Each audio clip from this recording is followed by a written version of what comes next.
My name's Simon, I'm 21, I'm at university and I've got juvenile idiopathic arthritis. My mum had arthritis but a different type, so it was osteoarthritis.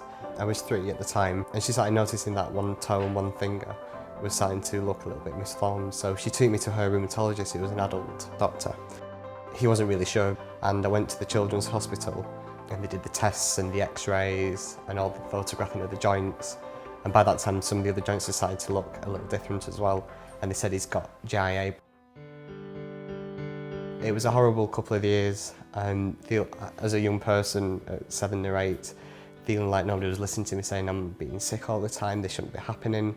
I never went out with friends because I was just too unwell to do so. And then I had the inflammation on top, which wasn't getting under control. And I spent a lot of time at home. I never actually met anybody with arthritis until I was a late teenager. So that is a long time, other than at clinics when you see other people sat with mums and dads.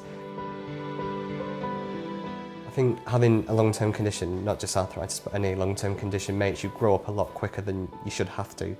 So as a young person, at the age of 7 and 8, I was having to self-inject.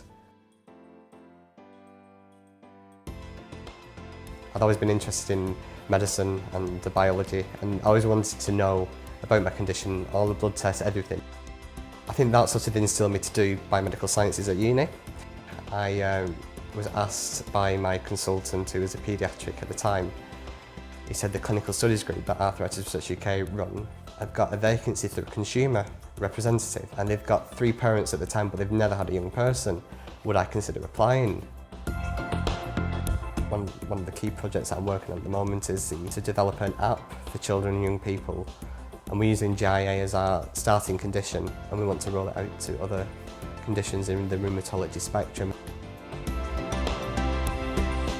Without arthritis, I don't think I would have been as determined, been as passionate to do a degree, which is in biomedical sciences, inspired by having the condition and always wanting to know the science behind it. And without having the experience of living with the condition, I don't think I would be where I am today.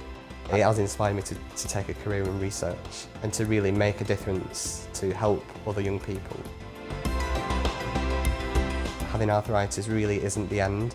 It's a chance for you to prove to people that you can beat your condition and you can lead as normal life as anybody else. Why shouldn't I just lead a normal life, or is my normal life to me?